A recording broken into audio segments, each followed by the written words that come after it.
Hello, everyone, and welcome to the Tilting Ground Untitled Notre Dame USC Football Podcast. I'm Michael Muto. I'm here with Greg Famong. Greg, it's been forever. It has been so long, my friend. I think the last time we talked, there were high school kids being picked by our respective schools. That is correct. In mid-February. That is correct. We've seen some of them. That's true. Now We've seen them in practice. Yes. That's a great point. Yeah. So we only like to come through when there's news and notes to talk about, but we had to make sure everyone knew we're still doing this. Don't worry, we didn't quit yet. Yeah, it's still a thing. It's still a thing. It's still a thing that we're gonna do. I mean, no one wants to hear us speculate about, USC basketball or Galen Center, fixer-uppers or Coliseum renovation. No, man, we're too busy to fake it. There's too much going on. Yeah, exactly. Too much going on. The people want what's relevant. Exactly. So I think we should start with some farewells from USC. Some guys we talked about all season last year were finally drafted into the big leagues, the NFL. Oh, we're bidding adieu. Yeah, let's start with goodbyes. Okay. So the much maligned Adoree Jackson on this podcast was a first-round draft pick, which is very exciting for him and for us and for USC. He was the first USC corner ever taken in the first round. Wow. According to my stats and information. That's I mean, it sounds incredible, but looking back, I mean, I don't. True corner. I think there's some safety corner kind of guys. Well, yeah, there's Mark Carrier. Yeah. I don't know if he went in the first round or anything. Yeah, but true corner. It was true corner. Yeah. Not like guy who played college corner is now a safety. That kind of true cornerback. I mean, good for him. Tight. Yeah. I mean, he was the best defensive back in all of college football, according to the awards. So they say. So they say. It's funny. He got helped out by a couple of fortuitous occurrences. Yes, he did. The gentleman at Ohio State getting into a little bit a spick of trouble there. He got into a little what have you. Yeah. We don't know. The court system has not adjudicated that process yet, so we'll see where that goes.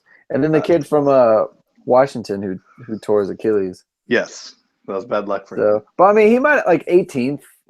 Yeah, there were corners taken after him, so he might have gone first round anyway. And he'll be wearing number 25, the old number of Reggie Bush. Oh, yeah. It's funny. I mean, my feelings on him are very well known. I just didn't see it. I never saw him as a first round player. And it's like he ran in the 4.4s. It's not like he ran 4.3 something. But I mean, good for him. Good for him. Yeah, we wish everyone the best. Chance. He's gonna have his chance.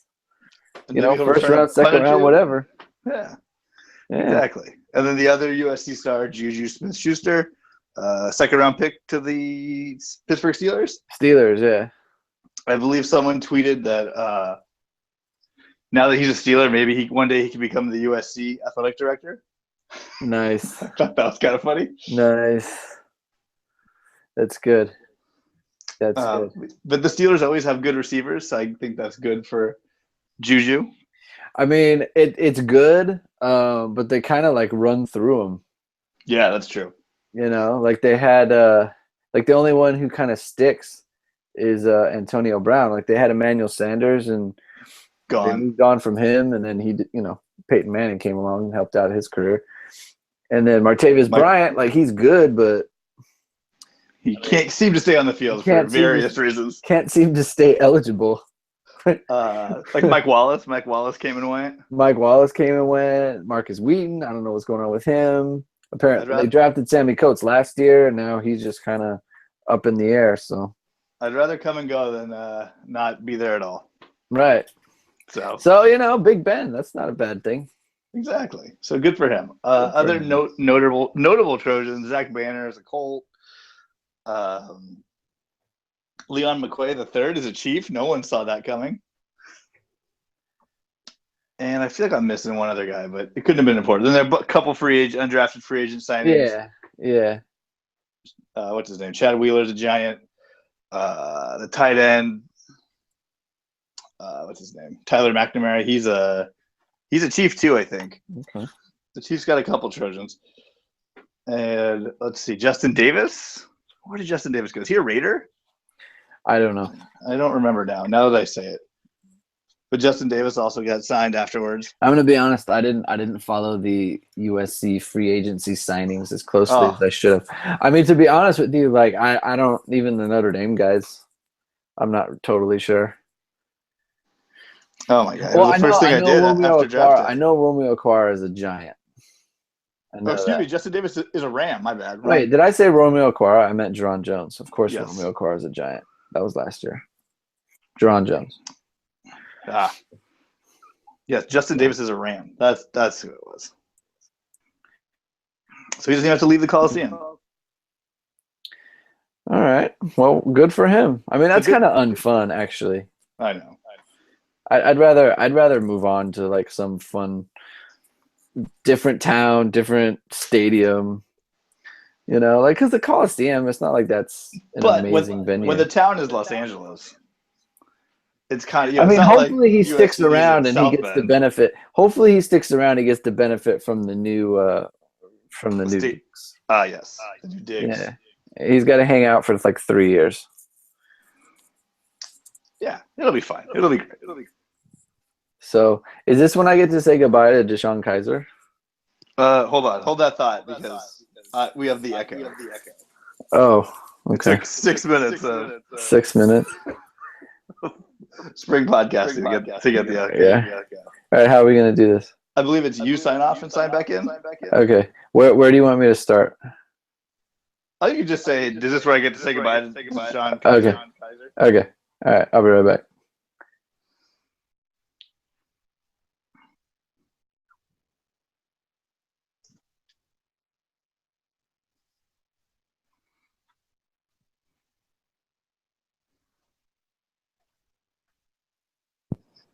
Okay. All right. Are we good? No echo. All right. Perfect. Okay. All right. Hit it. Hey, so is this when I get to say goodbye to Deshaun Kaiser? Sure. No time like the present. It's time. You know, it was an up and down relationship, Michael, and I mean the kid he took some heat. He sure did. The last week. You know what's funny too is he's like ever since he came onto the scene against Virginia in 2015, like he was very polished. Like he was like people were surprised, like wow, like he for a guy who never expected to play and looked terrible in the spring, like he just handled the media really well. He was pretty media ready. He was. I mean, he always said the right thing. He always was very like my teammates did it. Notre Dame Fighting Irish, blah, blah, blah. And so I figured, you know, and that is the part of the process that he would be very good at. And like a week before the draft, he's talking up in a clumsy way. Like I understand what he's trying to say, and like I think people should have just chilled on him. It was just surprising that like he was so clumsy about it. Like even when he would let's say what he said in case it was like 2 weeks ago. Well, he said for all intents and purposes, he compared himself to Tom Brady and Cam Newton. No, not for all intents and purposes. That's the thing. Like he was saying I have this ability. Like I have the ability to have a body like Cam Newton and the brains of Tom Brady. Like if anyone should have been upset, it should have been his fellow like draftees. True. Because it's like, I mean, like Deshaun Watson, like, well, I don't watch film. Like, are you telling me I don't watch film? No one studies like him. No one studies like me. Like that's the thing. Like what does Tom Brady care? Like, okay, whatever, you know. See you in the league, yeah. Yeah, like it's fine. So he was basically just saying like, this is what I'm aspiring to be, but he said it in such a clumsy way. Yeah. And then he came out and tried to defend it in a clumsy way. And then he gave another interview saying 4-8 was actually a good thing because it showed him like how to lose or something. I don't know. the things he was saying, like, it was just so weird how he was stumbling over his talking points. And maybe he felt out of his comfort zone. Like maybe his agent was telling him, you know, you gotta represent yourself a certain way, and he just didn't feel comfortable, and you know, he came across wrong. But I mean, as far as him, you know, quote unquote falling in the draft, like I think it's just because, like I told you on the last podcast, You did. like the end of the year podcast, like you went 4-8 at Notre Dame. Like at some point, that's a problem. You're not a first round. Yeah, like that's gonna be the thing. And then record matters. And then he came out, and then he came out and didn't throw the ball like exceptional at his pro day. So I mean, you're gonna go 4-8. You're not gonna look that great at your pro day. Then, I mean, you're gonna go 52nd to the Browns. So, okay. I saw him on Gruden's QB camp, which is how I judge all incoming quarterbacks. Okay. Seems legit. He was mediocre. He wasn't bad, but he didn't have anything that wowed me. Here's the thing about that though. Like the whole draft thing, like Kizer gets picked and they just rip him. I mean, Kiper should have stayed in school, not good enough. Same thing on the NFL Network. They're just ripping the guy. Like he can't even play. And then you get Josh Dobbs gets picked in like the 4th round. We got nothing but positive things to say. Right. Nathan Peterman. Oh, I didn't even know who that was until the draft started. He's X, Y, and Z. Like he's the greatest thing. It's like I can't. Like he's not. I saw a Pitt game once. It's like, hey, not for nothing, but like DeShone Kizer does know how to play quarterback. Like it's not like he didn't do any good things. Like let's not pretend that. Like I understand 2016 was a regression from 2015, but let's not pretend that 2015 didn't happen. I mean, my goodness, you know. So that went a little too far, in my opinion. Yeah, agreed. So, you know, and like the thing that I didn't understand about it, just to kind of put a wrap on Kizer, I don't understand why no one asked him, like, if Brandon Wimbush played any role in him leaving. Because I think it absolutely did. I think if Brandon Wimbush was not an up-and-coming player who everyone was talking about was going to be a star, they were talking about it all season. Brandon Wimbush is going to be a star. Brandon Wimbush is going to be a star. I think if he was either like not on the team or a freshman and Kizer had a clear path, like a completely clear path to playing, I think he would have come back. Like he didn't want to deal with another spring. He didn't want to deal with it because I don't know if Brandon Wimbush would have beat him out or anything. Like it would have been probably not. But they would have had to do it. They can't just tell Brandon Wimbush like, "Hey, dude, you got to sit." We got this guy who just went 4-8 last year. Right. Like they would have had to open it up, and Kizer doesn't want any part of that. He already went with it last year, and it was terrible. Yeah, it sucked. Yeah, so you know, I get it. Plus, he got hit in the head a couple times. You know, and no one called anything. So I understand. But he wasn't ready. He wasn't. And he's a Brown now, so. But whatever, man. Make your money. Make your money. Exactly. Who are we? Best of luck. Exactly. Any other notable Notre Dame guys? I mean, Isaac Rousseau went in the 7th. Saw that.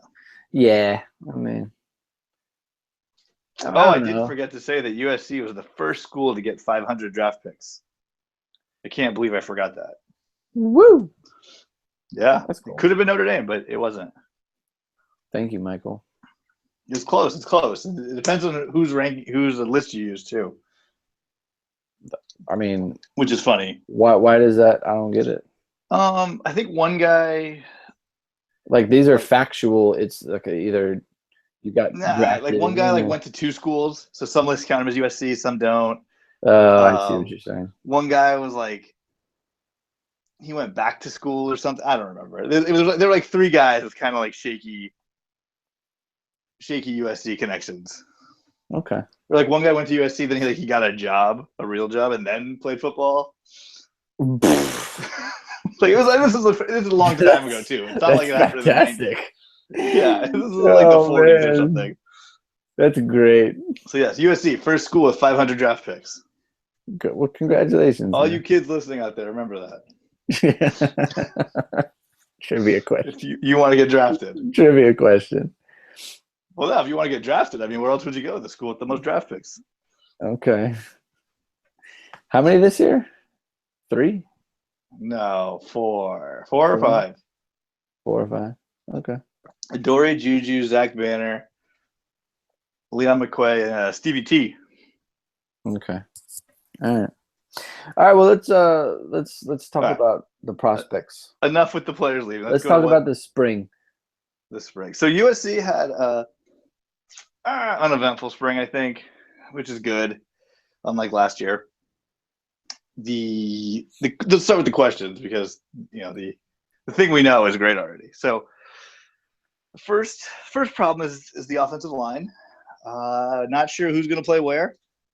Going to get some new guys at tackle or guard or both, or you're not sure where guys are going to align. Like there's only two older guys with some experience.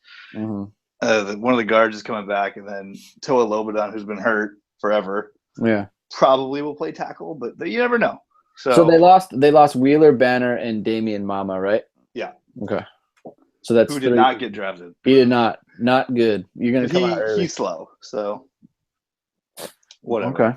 So the offensive line question mark. However, they were I believe the least sacked team in the Pac-12 last year.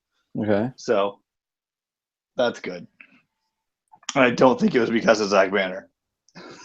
So there's that. The receivers also a bit of a question mark since they're all untested. Michael Pittman, he'll be a big factor because he played a lot last year. Mm-hmm. Velus Jones was hot in the spring. He's a fast guy. He's their new fast guy. Yeah. So that'll be exciting. He's the one I'm excited about, Velus Jones. Then there's all the other freshmen from last recruiting class. So I saw a Clay Helton quote. I don't remember where I saw it, but it was something. Was that the Long Beach Grand Prix? No. He was the Grand Marshal. Oh my gosh, that makes me that makes me mildly nauseous to hit a phrase that's in the leader of the best team in Los Angeles at the moment. Okay. Anyway, that's not. I don't think that's where I heard it from. He said that the season is going to come down to how well Sam Darnold connects with his receivers, like how much he can mesh with them. And I thought that was a very strange quote. Well, some of the talk in the spring has been, Sam Darnold, when he wasn't the starting quarterback, when he was competing, right, through 2 interceptions through spring ball and summer ball and practices leading up to game time. He threw 2 or 3 interceptions. He's got 7 so far in the spring. Okay. I mean, but he's thrown to new guys. He's thrown to untested receivers, and I think he's trying. Hopefully, fingers crossed. He's trying to throw difficult balls, see what they do with them. He's trying to let these guys know, hey, I'm going to throw this ball. You got to fight for it. You got to be ready for it. Right. The ball's coming your way at any time because I can do that. So he's just kind of trying stuff. Yeah, I think he's just trying stuff. He's just seeing what he can do with the guys he's got. Okay. When you got Juju and Darius Rogers, it's okay. Worst case scenario, I just throw it up to one of these giant receivers. Right. And they either make a play, bat it down, whatever. Yeah. And he still got his buddy Deontay Burnett, who I feel like his boy. His personal receiver. Yeah. Which is nice. It's always nice to have a quarterback receiver connection. I just thought it was a funny quote. I've never heard a coach say, the season comes down to whether the quarterback gels with receivers. Is my offensive line good? Is my defensive line good? Your quarterback's good. Things like receivers. You got good running backs too, by the way. I feel things like receivers, they just get figured out. So, I don't know. It was a weird, it's I don't think the season's going to come down to that at all. And I'm not the coach. He's the coach, and that's fine, but if I put myself in Clay Helton's shoes, my guess is it's a self-fulfilling prophecy since Sam Darnold's good and the receivers are going to be kind of good regardless. Got it, yeah. So, and he doesn't want to talk about his patchwork offensive line. Right. So it's let's talk about receivers who will improve because receivers always get better as the season goes on. Yeah, it's a good point. So that's my guess. Is it's something he knows will improve. Mm-hmm. so he can kind of highlight it, like, oh, see, guys, receivers, we talked about this. Yeah. Whereas, Swiss cheese offensive line is Yeah, never fun for anybody. I talked about it back in the spring. You don't remember? We gotta mesh. We gotta get it together. All right. That's me and Clay Helton's shoes. Okay. Let's go to the other side of the ball. Defensive line, a little bit of an issue. They, I don't know who's taking over for Stevie T. It's probably a true freshman, which is a little scary. But I mean, whatever. Linebackers should be fine. I saw a mock draft for next year, and somebody had Cam Smith in the top 20. So that was for like top 25. Of like players? Yeah. Huh. I know. That's weird. I saw it two different places. I mean, because he's a middle linebacker. Yeah, he's not fast either. He's not fast. So it's like a middle linebacker who's not athletic. And like, I understand Reuben Foster, like he dropped because of his shoulder or whatever, but like he went 31st. And and then like if he didn't have the shoulder, he probably would have went 10th. But like Reuben Foster is like, he's like the best one. This is a special player. Like I don't know. It's just that's what they weird. Say. Cam Smith. I mean, I'm okay with that. Preseason mock drafts. Yeah, that might be a shaky problem. I believe Todd McShay had what was his name? Oh, he's a defensive tackle at USC. His name started with an F, and now I can't think of it. But Todd McShay had him as the number one prospect one year going into the season, and I don't even think he got drafted. It's like, or he's like a fourth round pick. His name. Yeah, like Theo Miola or something like that. Yeah. It's funny. He's like, oh yeah, can't miss defensive tackle at USC. Miss. Pencil him in. Him and Javin Sneed are probably. That's good. 1 and 2 for McShay. That's good. So not sure about defensive line. Cornerback, another, I don't want to say issue is too strong of a word for the spring, but since Adoree is gone, someone's got to fill the role. And it's Genie Harris or Jack Jones. I mean, they're both going to play, so it's not like who really cares. Yeah. And just hopefully, Genie Harris was good towards the end of the season. So, just ask DeShone Kizer. Yeah, exactly. Oh boy! And you expect Jack Jones to be good because he's from Long Beach Poly. So yeah, not too concerned, honestly. Then Amon Marshall, I saw him as a second-round pick in mock drafts next year if he comes out early. Okay. Because he's got the size, prototypical size. But he should be fine. He'll probably be all Pac-10 just because he's the USC starting corner. So I have a question for you. Okay. It's kind of like a big picture thing because just, living in Southern California, I get to hear a little bit about USC. And I wonder if you feel the same as me because I feel like there's just a little bit of danger with this team. Like there's a little bit of overratedness. Like I don't know what you're talking about. Because things did kind of break just right for them at the end of the year last year. Like they played a bunch of kind of softer teams. Oregon wasn't that good. I mean, granted, if Washington doesn't go into the playoffs, I mean, they don't even play in the Rose Bowl. They had a good win. They had a good win against Washington.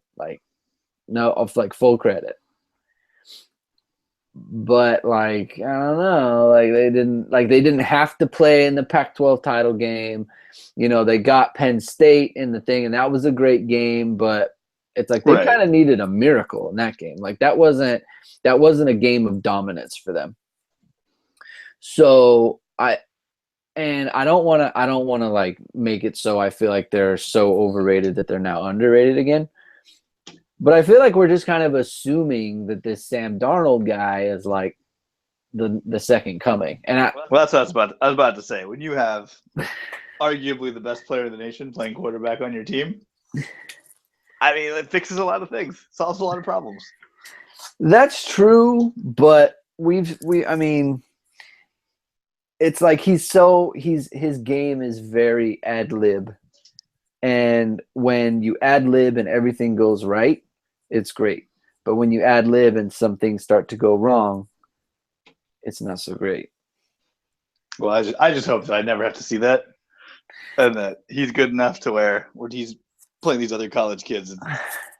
It's pretty easy for him to make the right decisions. I just feel like it's just there's a little tinge of smoke and mirrors here, just a little. I don't know what you're talking about. Just a smidge, not a lot, not too much. Like if I was in your position, I'd feel really good. I think you're trying to talk yourself into just a smidge. No, because look, Michael.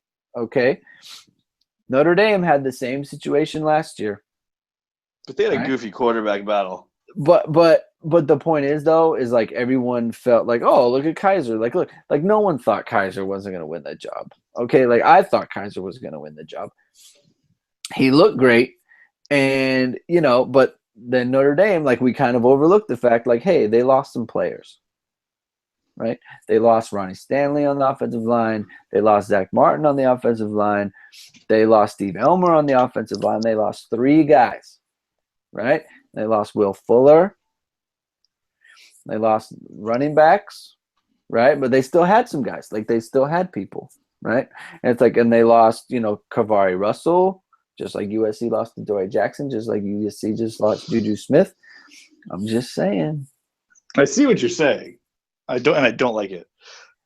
Hey, look, I'm just saying it's that's what happened. That's the exact situation. The Sports Illustrated number 2 ranked team in the nation will power through. And I have full faith in Sam Darnold and his long throwing motion. You know who you shouldn't have full faith in? Clay Helton. Clay Helton. That's who. Because there's a lot of assumptions. And this is a guy who you just said started Max Brown over someone who threw 2 picks in all of whatever it was. That is true. He went 1-3. I mean, I'm waiting for Jack Sears to just show up. I'm just saying. I'm just waiting for Jack Sears to still see him. That's why Sam Darnold's got to go pro. Just keep it in mind. Freshman. Just keep it in mind. That's all I'm saying. What is it? May 8th? May 7th. Look, even if, let's say, Sam Darnold starts off a little shaky, there's a little guy called Ronald Jones the second back there. No, that's good. Who will be in his 3rd year. So now he's not just a fast running back who's outrunning people. Now he's an experienced runner with 2 seasons behind him. And boom, he's ready to go. Okay. This is his last season probably because he's a running back who wants to stick around for his senior season. No one. So he's got to show the world what he can do. Mm-hmm. Everybody thinks his quarterback's so great. So he wants to make sure he gets some of that praise. So don't worry. If Sam Darnold doesn't hit right away. And everyone said the same thing about Josh Adams last year. No. That's what happened. No. Josh Adams had to worry about Terry and Folsted and what's his face? That's what I mean. The other guy. No. Dexter Williams. That's what I mean. It's a loaded backfield. Nope. Ronald Jones is the star. Same as what you're saying. He's and they have to replace 3 linemen, including the 2 tackles. That is a bit of a worry. Yeah. So I'm just saying. I'm just putting it out there. I'm just putting it out there. I'm putting it, not in print, but in the ether. It is out. I'm not buying what you're selling. Okay, that's fine. You don't have to. I'm not buying what you're selling. I don't need you to buy it. Neither of us is playing. Don't need it. So yes. So Sam Darnold, the truth. Okay. He needs a fun nickname. Maybe he'll earn it somehow next year when he's beating teams. He probably will. Hopefully for his sake. I think that covers USC. We got to the questions of concern in the off season: wide receiver, offensive line, defensive tackle. We got to the star, Sam Darnold, all important. Yeah. The secondary star, Ronald Jones. So that covers USC. Got some quick Clay Helton talk. Mm-hmm. I think let's head over to South Bend. Let's head over. Now you don't know what I'm about to say. When I was looking for when Notre Dame spring practices start, because I don't know those things. And I don't even know what time zone South Bend's in. So I go to look at the internet and I type in Notre Dame spring practice. First thing that pops up, an article by my podcast partner, Greg Famong at uhnd.com. So you're listening to the real deal, people. He's a top Google hit. That's a true story. I didn't tell Greg until right now. That's funny. So yeah, he's an authority. Which one was it? It's like the things to watch for in spring practice. Oh, gotcha. That's cool. I didn't know that. Yeah, I know. I saved it for this moment. I like it. So yeah, what were the things we were watching for? We were watching for Brandon Wimbush, right? Yeah, well, I was actually watching for the backup. I don't even know who the backup is. His name is Ian Book. I was watching for him just because, like, Wimbush, he's the starter, right? Lucky. What's that? Lucky him. He doesn't have to deal with any nonsense. He does not. Funny business. So he's a known thing. But, I mean, at Notre Dame, the second team guy, he's got to play. That's been it's just a point of interest for the past couple of years. That's just the way it goes. So I just wanted to know. I've never seen him really. Like, he was a redshirt freshman, so I just want to see it. And he looked good. He's a runner thrower guy too, right? I mean, everyone. Yeah, I mean, he's that not makes me sound old. He's not dynamic like Wimbush is. Like, Wimbush is more dynamic than like Kaiser, Zaire, or Golson. Like, he can do real damage with his legs. Book is more of like, I don't know. I mean, he's probably as, I don't want to say that. He's nimble enough. I was going to say he's close to, like, Sam Darnold's really good with his feet. Yeah, he's not a liability. Like, if they went and ran the 40, like, I think it would be similar. But Sam Darnold, I mean, he's got really he has good feel in the pocket, and he knows where to escape and how to escape. So. Right, but just athletically, Yeah. Yeah. So, I don't know. He looked good. Okay. I mean, the offensive line is they should be good.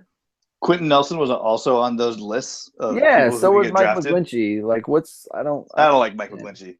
He got soft. I don't know what happened to him. 2 years ago, he was great, and then he decides to stick around. And it's just like, well, I mean, we could talk about what to watch, but I mean, we could talk. I mean, I think to me, the story of the spring for me was just we kind of found out like how dysfunctional the program was last year. And how so? I can't believe it. Well, so we kind of found out that lifting weights, it wasn't really a thing. Like, it was a thing, but it was on a come when you can basis. I feel like every new strength coach says that though. That's we got a new strength coach and we've never seen these guys lift so much. No. We're really committed to the program. I'm talking about players. Saying last year, this was before they even got the new strength coach. They were just talking about how it was just bad. I mean, it's not just them saying it. Like Deshaun Kaiser, 20 pounds overweight. Tarian Folston, overweight. Mike McGlinchey, 16 reps at 225. Guys, a left tackle. Players were just weak. You saw it. They were getting their butts whipped every fourth quarter of every game. And it's they're not going to work out. Brian Kelly said it. We were too lackadaisical with what we were doing in the weight room. Come when you can. No energy, no nothing. I mean, I just feel like you don't have anything better to do. You're a college athlete. I mean, it's unbelievable. You get your program to this point. They weren't tackling. They weren't practicing tackling because Brian Van Gorder was putting in all of his schemes. So you have the defense that never works on tackling, never really works on any kind of fundamentals.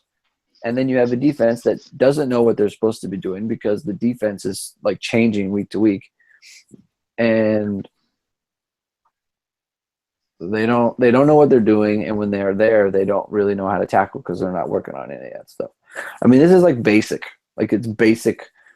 You don't even have a chance. And so like going into it, like going into the spring, and I'm hearing all these things. It's like I understood why Brian Kelly wasn't fired, because it's like I think the AD was kind of caught off guard. Like no one really saw this coming. Yeah, like I don't even know who to look for. But Right. like knowing all of this, like how could you retain someone? Like how could you retain does a Brian guy? Kelly think? Does Brian Kelly think that, oh, my guys are in the locker room, my guys are, he's just so hands off on some of these things. He thinks it's going on and kind of doesn't bother to check in, or he just I mean, I doesn't think care? that he thought that his program was set. Like the program is set, so we can just work. Everybody bought in. We know where to do. And it just like it just got to the point where everyone just got lackadaisical about it. And for me, like, how does that happen after you went 10-3? Like, it's 10-3. It's not like you won a national title. Like, you should be more focused. Yeah, like what are you trying to? Like, I get it if you're build. Like, you think if you're like 3-7 and you come back and nobody cares, it's like, whatever. We're Vanderbilt, Or when you're right there, you're on the cusp of the playoffs. It's like, oh, we're right here. Yeah, it's like, what did you think? Like, did you think that you were a made program, that things were great? Like, that's what I don't. That's how do you get away with that? So now they bring in a whole bunch of new coaches, which is great. I love the defensive coordinator. I love the offensive coordinator. Like all the stuff that they're doing, I think is absolutely correct as far as that. But the thing that, like, I don't know how to feel about this team, because things were so bad last year in terms of just like they never had a chance. So I don't know what to predict. Like, they have a different staff. Like, Brian Kelly's not calling offensive plays. And you have a new defensive coordinator who's doing something totally different. Like we judge, like everyone talks about Notre Dame's record next year coming up. Like, looking at the team that was 4-8 last year, like this team is going to be nothing like that, like at all. And like they have a different quarterback. The offense is run, it's still the spread, but it's run a completely different way. The defense is run a completely different way. You have a bunch of new players. And like, is this a 4-8 team? Like, how would I feel about this team right now if they were 8-4 last year? Would you think they'd be better or worse? Yeah. I don't know. See, that's the thing. I can't really decide. Like, I think that I would think that they would be better. Like, I think that this team would be better. So, like, if last year's team was 8-4, I'd be like, okay, this year is ready to be better than them. But they weren't. They were 4-8. And they weren't 4-8 because they were bad. They were 4-8 because they never had a chance. So it's like, I don't really know. It's hard for me to project what that team was last year, actually. And the other part that I don't really know, like, what we're getting is that Brian Kelly was hired because of his reputation as a program builder. So he was at, I think it was Western Michigan for a little bit, was there for 3 years, built up that program, moved on to Cincinnati. He was in Cincinnati for 3 years, won a whole bunch of games, like 10 games every single year. And his last year, he was 12-1. And he was there for 3 years, then went to Notre Dame. And he was hired because he could build a program, and because of he was an offensive mind. He called his own offense. He had his own offense. He had that whole thing. Now, not has he only failed to build the program to like a championship level, but the program actually fell apart. That's true. They have gotten worse. Like it was dysfunctional. He didn't know how to handle the quarterback situation. He let it get to the point where the players were, he said when he was hired, like they feel entitled. And it got to that point again. They did feel entitled. And so now he's failed, and he's not calling the plays anymore. So what's he doing? What exactly is the quality that Brian Kelly has that makes me think, like, yeah, this guy is a good coach. Like, he's a great coach. Like, what is he bringing to the table that is different from Joe whoever? That's what I don't know. That's your concern? Yeah, like I don't know what I'm getting. Like, why should I think that he's good? Because all the things that he was good at when he was hired, he's shown to not really be good at. That's true. He didn't build the program, and he's not running the offense anymore. And it's very cool that he's, I'm doing the CEO thing, and I'm, involved in the whole team. Well, I don't know that that's your strength. Like your strength, right. Your strength was supposed to be calling plays and building an offense and building a program. You haven't done any of that, and now you're not doing any of that. So why are you good? And like my reason for optimism, regarding the whole team, is because I like these coordinators. Well, I mean, they're supposed to have good coordinators. Like that's not a reason to feel good about it. Like they're supposed to be good. It's Notre Dame. It's there. Yeah, being psyched about your assistant coaches isn't. Yeah, like it's not like, oh, I love the defensive coordinator and I love the offensive coordinator, so they're gonna be 12-0. Like, no, like every good program has good assistant coaches. Like, right. What are you bringing, Brian Kelly, that sets you apart from everybody else? I don't know. So I mean, we talk about look. If people want to know like how I feel about like specific players and how the spring went, like go to my Twitter. Not to plug my Twitter, but we do it at the end Greg of the podcast. loves Chase Claypool. I love Chase Claypool. In case you're I wondering. love him. Like, dude, I love the pieces. We'll like, give the people a taste. Chase Claypool, he's like Andre Johnson. He's like, what's he, number 29 or something like that? He's number 83. 83. He's a problem. Love him. He's great. Like Dexter Williams, running back, Josh Adams, Tony Jones Jr., Brandon Wimbush is exciting. Like he's got a big arm. He's a threat in the open field. Like, I'm going to go 50 yards if you mess around and, sleep on me as a runner a little bit. Like I'm just going to go. They've got Alize Jones at tight end. They've got a plethora of receivers. The offensive line should be good, right? But I don't know. Is Sean Crawford recovering?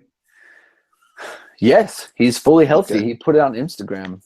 All right. I'm so excited. Like I like, I don't think their defensive line, like that's another issue. Like, why does Notre Dame have, and I don't know, you can tell me if USC is like this. Why does Notre Dame have just a tradition of defensive linemen who it's like, I don't know if they really care about football? I think it's a defensive lineman kind of thing. Is it? I think it's exclusive to the position. Why aren't offensive linemen like that? It's a great question. Like, maybe they are. It's easier to phone it in. It's like they're nasty and they're, he just plays to the whistle. And it's like, I've got these defensive linemen. It's like, I don't know. Here's why. Okay, I mean, this is on the fly. Because the offensive line, there's 5 of them. And they're all doing the same thing at the same time. Right? The defense line still, even though there's other guys who play a similar position, it's just you out there.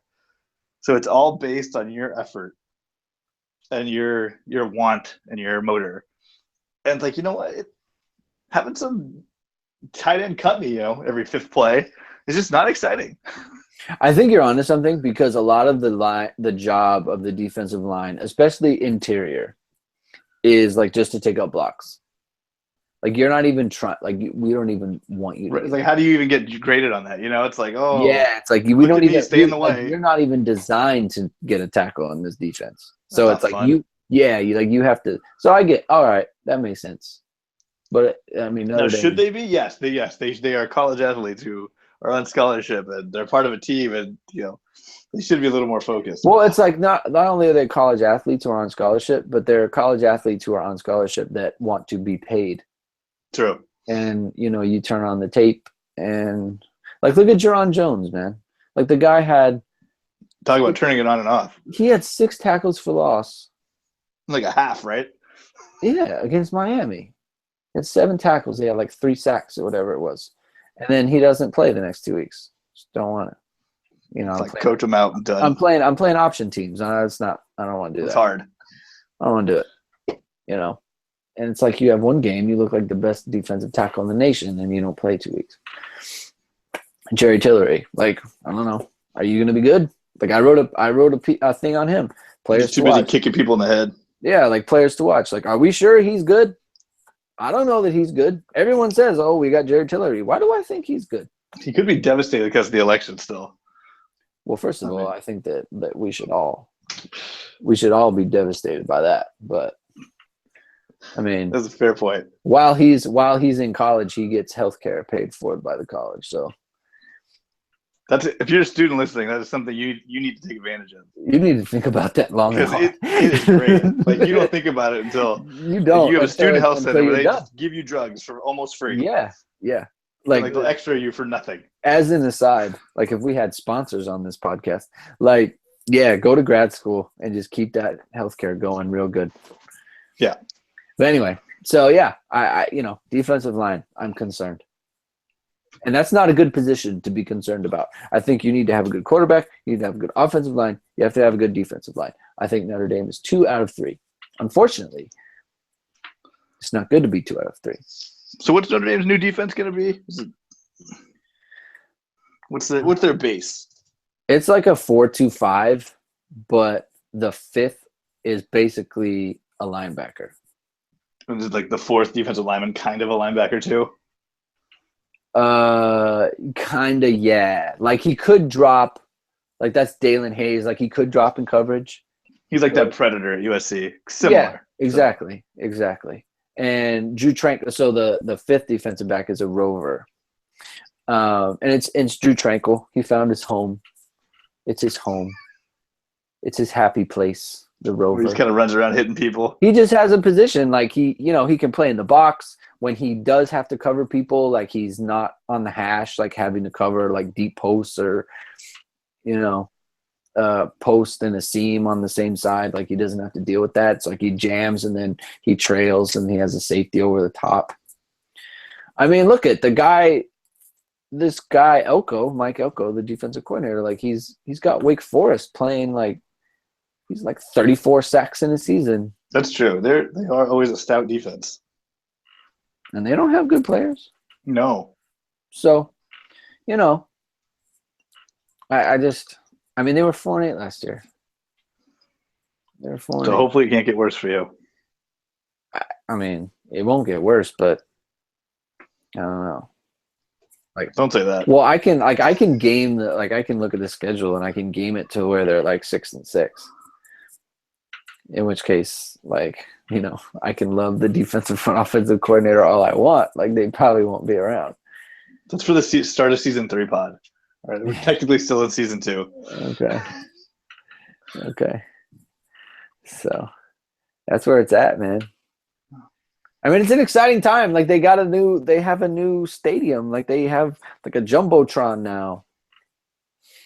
Well, USC is working on the Coliseum, and I'm not thrilled about it. Whatever. Get your own stadium. Well, I just feel like it's already old, and like if something's old, I think you have to keep it old and like classy, or not classy, but like you stick with the bones. Yeah, you can't try to make it like you can't put new stuff on old things. It's just make sure the foundation is sound. Yeah. That's pretty much where it's at. Hey, do we know where Malik Zaire is going? No. By the way, we're supposed to soon. I think he's trying to go to Florida.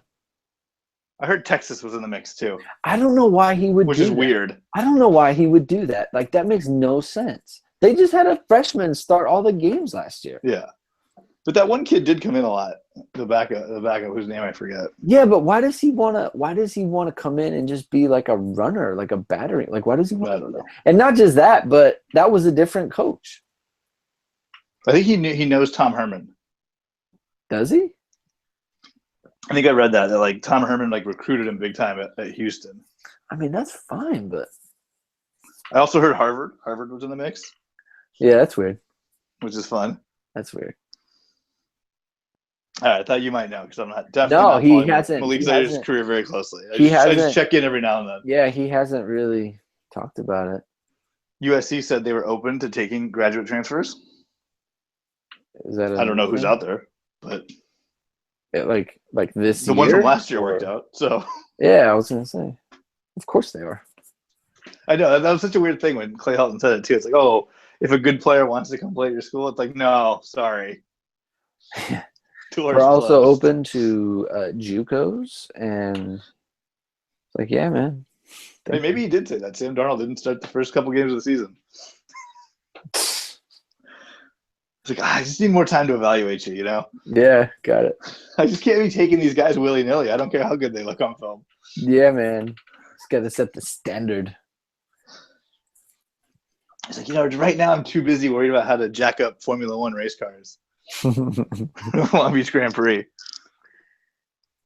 Me and my brother. These guys. Go away. I had one more Notre Dame question for you, and I don't remember what it was now. Oh, Malik Zaire sidetracked me. no. Running back, wide receiver, Safeties? coaches.